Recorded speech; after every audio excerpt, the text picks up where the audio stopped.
If you didn't get to give a contribution, I'm sure Barry will take your money on the way out.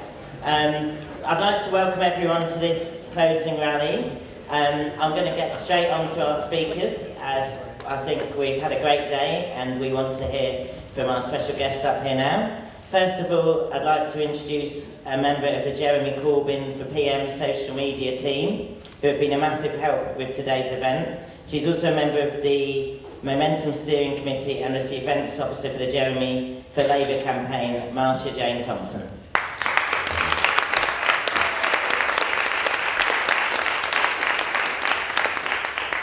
Thanks, Matt, and thanks for inviting me today. Obviously, it's been really good to be here and through all the workshops today and all the different examples about how we're sort of tackling the austerity agenda. And for years, really, the only voices to make it onto the mainstream media were those that were telling us that austerity is the only way forward, that we have to make cuts to reduce the deficit, and yet the deficit is now even larger. And thanks to the work that we've been doing over many years with John McDonnell and others, the smokescreen of people using the bankers' crisis as an excuse to roll back the gains that we've made since 1945 and destroy our public services has started to be blown away. And of course, it's actually us that bears the cost of the Tory cuts. The rents are sky high, wages are low, over 1 million people rely on food banks. We had a really good workshop on housing, talking about homelessness being through the roof since 2010. And the Tories have now led us into the longest fall in living standards ever recorded.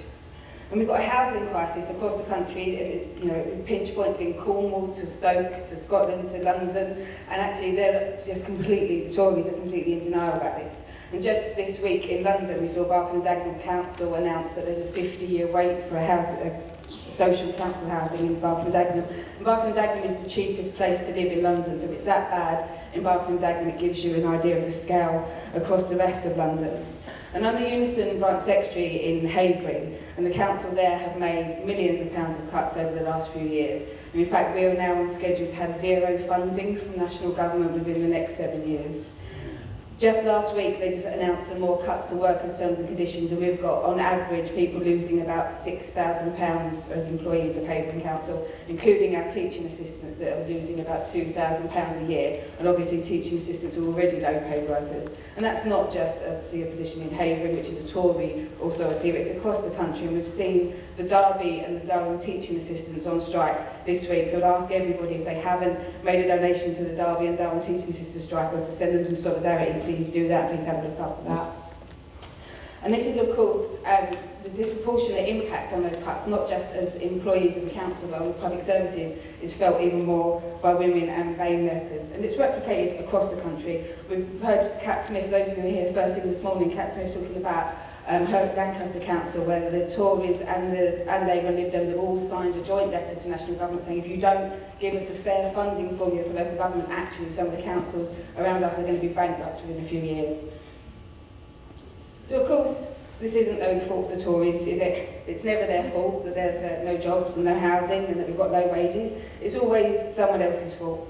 Whether or not that's them ratcheting up the xenophobia, scapegoating migrants, or actually blaming us for the bankers' crisis. But obviously it wasn't us that caused the bankers' crisis in 2008. And if left unchecked, we know that the Tories will continue their plans to decimate our public services and destroy our communities. And Labour now need to put forward just as radical plans in order to attempt to win the battles that we've got ahead. And as Matt said in his introduction, I was lucky enough to be able to work on Jeremy's campaign this year and the last one. Obviously successful campaigns, and Jeremy has now been elected with a larger mandate, with an even bigger Labour Party than ever before. But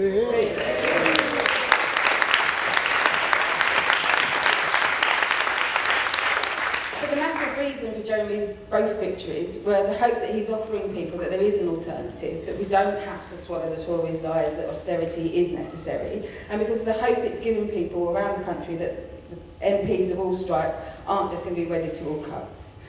Now, hundreds of thousands of people have joined the Labour Party now, the biggest Labour Party in Western Europe, and that's going to give us a massive platform to go out and campaign in every town and every city across the UK, making sure that Jeremy's message of no town and no community is ever being left behind is actually out there in every different borough, and that's what's going to help us win the next general election, not just defeat the Tories in the meantime.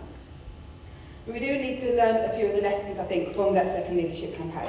And that's whilst, of course, we must unite in Parliament to defeat the Tories, we mustn't continue to allow some people to just sneer at all the new members that we've brought into the party, to sneer at Momentum, to dismiss people as a protest movement or a cult of celebrity around Jeremy, because they do that to diminish what we've achieved, when actually what we've achieved is changing history. This summer, we inspired even more people to come out to our events than we did last time round. In the first leadership election, we had events of about 3,000 people was the largest event. This year round, we had 10,000 people out on the streets of Liverpool. And they're not doing that because Jeremy's the next Idris Elba or Paul Weller. They're doing that because we are offering an alternative. Perhaps Roger can be the next Idris Elba instead. But John McDonnell has been saying for very many years that austerity is a political choice, not an economic necessity. And that message is now trying to reverberate through the country as well as in the party. And it's worth reflecting on where we were just 18 months ago, where we had every leadership and deputy leadership candidate, apart from Jeremy, abstaining on the welfare bill. And it's unthinkable that Jeremy Corbyn's Labour would actually do that. Instead, we now have a Labour Party that's successfully defeating Tory cuts to tax credits and personal independent payments. We've seen across the broad church that is the Labour Party, all sorts of Labour MPs out on the streets campaigning against Tory cuts and even speaking at local Momentum meetings.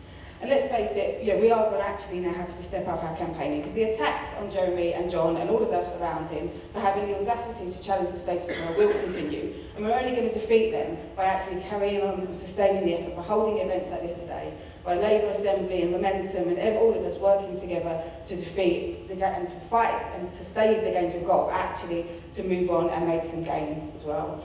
So we have already started doing this, and if you look at the impact that we've had even since the Labour Party conference with the Education Not Segregation campaign, where we've had thousands of people, including thousands of young people, out on the doorstep, with street stalls. And if you think that actually, just a few years ago, the Labour Party was at the lowest ebb amongst youngest people ever because of the disasters of Iraq and the student fees. In itself, it's a massive victory that we had so many young people out on the streets campaigning again for the Education Not Segregation bill. And we're going to continue to do that. And Momentum are also going to be launching a national health campaign and be out on the streets doing a health campaign. We've been working on Momentum, we've got over 280 local groups now, so we've been working on mapping those so we know which CLPs people are at, which trade unions they're in, and we can focus on local campaigning as well as national campaigning, but as well as putting on the massive gigs that we've got in Brighton in the next few weeks with Paul Weller. Again, it's Paul Weller twice, and we're obviously just going to keep mentioning Paul Weller until it's in everyone's heads.